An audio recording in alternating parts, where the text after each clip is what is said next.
ಇನ್ನು ಕಾವೇರಿದ ಕಿಚ್ಚು ಪ್ರತಿಭಟನೆ ಹಾದಿ ಹಿಡಿದಿದ್ದಾರೆ ಬಿಜೆಪಿಗರು.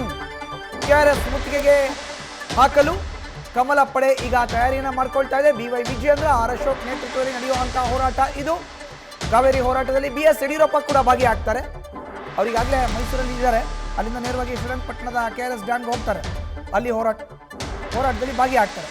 ಬೆಳಗ್ಗೆ 10:30ಕ್ಕೆ ಶ್ರೀರಂಗಪಟ್ಟಣದ KRS ಡ್ಯಾಮ್ ಬಳಿ ಪ್ರತಿಭಟನೆಯನ್ನ ಮಾಡ್ತಾರೆ ಯಡಿಯೂರಪ್ಪನವರು. ಈಗ ಕಾವೇರಿ ಕೊಳ್ಳದ ಭಾಗದಲ್ಲಿ ರೈತರ ಪ್ರತಿಭಟನೆ ಜೋರಾಗ್ತಾ ಇದೆ. ಕನ್ನಡ ಪರ ಸಂಘಟನೆಗಳ ಹೋರಾಟ ಜೋರಾಗ್ತಾ ಇದೆ.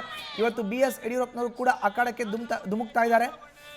ಕಾವೇರಿ ನೀರನ್ನ ತಮಿಳುನಾಡಿಗೆ ಹರಿಸಬಾರ್ದು, ಇದು ಒನ್ ಲೈನ್ ಅಜೆಂಡಾ. ಅವ್ರಿಗೆ ನೀರು ಕೊಟ್ಟರೆ ನಾವೇನು ಮಾಡಬೇಕು ಮುಂದಕ್ಕೆ, ಈ ಪ್ರಶ್ನೆನ ಇಟ್ಕೊಂಡು ಇವತ್ತು ಹೋರಾಟದ ಹಾದಿಯನ್ನು BS ಯಡಿಯೂರಪ್ಪ ಕೂಡ ತುಳಿದಿದ್ದಾರೆ.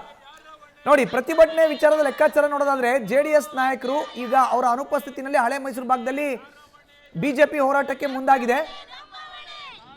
JDS ನಮ್ಮ ಮೈತ್ರಿ ಪಕ್ಷ ಅಂತ ಬಿಜೆಪಿ ನಾಯಕರಿಂದ ಇವತ್ತು ಪ್ರತಿಭಟನೆ ನಡೆಸಲಾಗ್ತಾ ಇದೆ. ಅವ್ರು ಇಲ್ವಾದ್ರೂ ಪರವಾಗಿಲ್ಲ, ನಾವು ಪ್ರತಿಭಟನೆ ಮಾಡ್ತೀವಿ. ಹಳೆ ಮೈಸೂರು ಭಾಗದಲ್ಲಿ ಕಾವೇರಿ ಅಂದ್ರೆ ಕನ್ನಡ ನಾಡಿನ ಜೀವನದಿ. ಅದು ಕೇಂದ್ರದ ವಿರುದ್ಧ ನೀಟ್ ವಿಚಾರವಾಗಿ ಕಾಂಗ್ರೆಸ್ ಹೋರಾಟ ಮಾಡಿದೆ.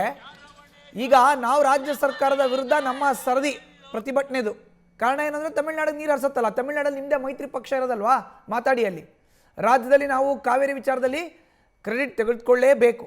ರಾಜ್ಯದಲ್ಲಿ ಕಾಂಗ್ರೆಸ್ ಅಧಿಕಾರದಲ್ಲಿದ್ದು ಅದಕ್ಕೆ ಮುಜುಗರ ತರಬೇಕು ಅನ್ನೋ ಒಂದು ಪ್ಲಾನ್ನ ರೂಪುರೇಷೆನ ಬಿಜೆಪಿಯವರು ಮಾಡ್ಕೊಂಡಿದ್ದಾರೆ. ಜೊತೆಗೆ ಕೇಂದ್ರದ ನಾಯಕರ ಎಚ್ಚರಿಕೆ ಪರಿಪಾಲನೆ ಮಾಡೋಕೆ ಇವತ್ತು ಪ್ರತಿಭಟನೆಯನ್ನ ಮಾಡ್ತಾ ಇದ್ದಾರೆ.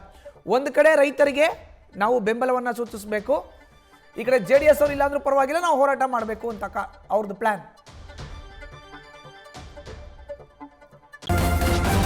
ನ್ಯೂಸ್ ಫಸ್ಟ್ ನಿರ್ಭೀತಿಯಿಂದ ನಿಮ್ಮ ಪರವಾಗಿ.